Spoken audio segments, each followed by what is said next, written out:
बिस्मिल्लाहिर्रहमानिर्रहीम। अस्सलाम वालेकुम। मैं हूं नजमा यूनस और आज मैं आपके साथ चिकन शामी कबाब की रेसिपी शेयर करूंगी। बहुत ही ज़बरदस्त, बेहतरीन और मज़े के शामी कबाब बनाने के लिए इसमें दाल की क्वांटिटी क्या होनी चाहिए और इसमें चिकन कितना जाएगा, वो सब कुछ मैं आपको इस वीडियो में बताने वाली हूँ। तो चलते हैं इस रेसिपी को बनाना शुरू करते हैं। सबसे पहले हम 1 कप दाल जो हमने 1 घंटा पहले भिगो दी थी वो प्रेशर कुकर में डालेंगे। हाफ केजी चिकन हम इसमें शामिल कर देंगे। 2 कप पानी हम इसमें शामिल कर देंगे। 1 अदद प्याज हम इसमें शामिल कर देंगे और 3 से 4 अदद सब्ज़ मिर्चें मोटी मोटी काट कर हम इसमें डाल देंगे। पिसी हुई लाल मिर्च 1 टीस्पून, कुटी हुई लाल मिर्च 1 टीस्पून, नमक 1 टीस्पून, सूखा धनिया पाउडर 1 टीस्पून, जीरा 1 टीस्पून, काली मिर्च हाफ टी स्पून और हल्दी हाफ टी स्पून। साबुत मसाले हम इसमें ऐड करेंगे। 1 दालचीनी का टुकड़ा, 1 बड़ी इलायची और 1 तेज़पात का पत्ता। दाल से चिकन की क्वांटिटी डबल होनी चाहिए, फिर बेहतरीन और मज़े के शामी कबाब तैयार होते हैं। अब हम इन सारी चीज़ों को गलाने के लिए प्रेशर कुकर को बंद करके मीडियम फ्लेम पर रखेंगे। प्रेशर कुकर की विसल चलने के बाद हम इसको 15 मिनट वेट पर रखेंगे। 15 मिनट के बाद हमने प्रेशर कुकर को खोला है, पानी खुश्क हो चुका है और चिकन और दाल बहुत ही अच्छी तरह से गल चुकी है। जो हमने हड्डी वाली बोटियां शामिल की थी वो हड्डियां हम निकाल देंगे और जो साबुत मसाले हमने ऐड किए थे वो भी हम निकाल देंगे। 1 अदद दालचीनी, मोटी इलायची और तेज़पात का पत्ता, इसको हम निकाल देंगे और बाकी के मसाले को हम अच्छी तरह से फूड प्रोसेसर में पीस लेंगे। इसको सिलबट्टे पर भी पीसा जा सकता है क्योंकि ये दोनों चीज़ें बहुत ही अच्छी तरह से गल जाती हैं और बहुत ही आराम से पीसी जा सकती हैं। सब्ज़ धनिया 2 टेबलस्पून बारीक कटा हुआ हम इसमें शामिल कर देंगे और इसको अच्छी तरह से हम पीस लेंगे।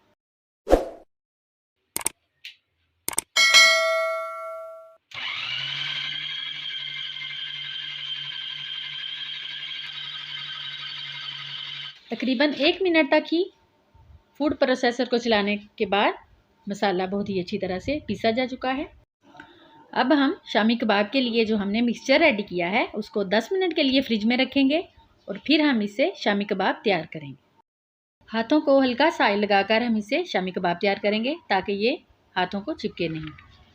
हाथ से भी आप इसको बना सकते हैं और किसी सांचे की मदद से भी इसको बना सकते हैं। कोशिश करेंगे कि एक ही साइज़ के शामी कबाब तैयार हों।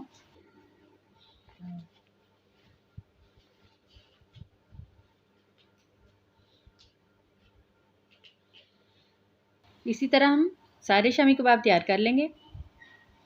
अब हम इनको फ्राई करेंगे। फ्राई करने के लिए 1 अदद अंडा हमने लिया है, इसको अच्छी तरह से फेंट लेंगे। 2 चुटकी इसमें काली मिर्च शामिल कर देंगे और 2 चुटकी ही नमक। नमक और काली मिर्च को हम अंडे में अच्छी तरह से मिक्स कर लेंगे।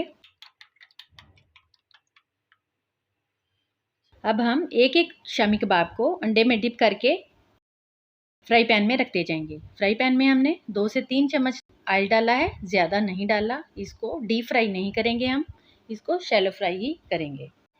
शामी कबाब फ्राई होने में ज़्यादा टाइम नहीं लगता क्योंकि इसमें सारी चीज़ें पहले से ही कुक होती हैं, सिर्फ अंडे को ही हमने पकाना होता है, इसलिए 1 से 2 मिनट में ही ये तैयार हो जाएंगे। शामी कबाब तैयार करने के बाद हम इसको बहुत सारी चीज़ों के साथ इस्तेमाल कर सकते हैं। पुलाव और बिरयानी के साथ भी, चाय के साथ भी, इससे बर्गर भी बना सकते हैं और सैंडविच भी बना सकते हैं। बहुत ही मज़े के शामी कबाब तैयार हो चुके हैं। इसको केचप, मायोनी सॉस या पुदीने की चटनी के साथ सर्व करेंगे। ये सभी के साथ ही बहुत मज़े के लगते हैं। बहुत ही ज़बरदस्त रेसिपी है, इसको ज़रूर ट्राई करें। अगर आपको हमारी ये रेसिपी अच्छी लगे तो हमारी वीडियो को लाइक करें और हमारे चैनल को सब्सक्राइब। फिर मिलते हैं एक बहुत ही अच्छी सी मज़े की रेसिपी के साथ। तब तक के लिए अल्लाह हाफिज़।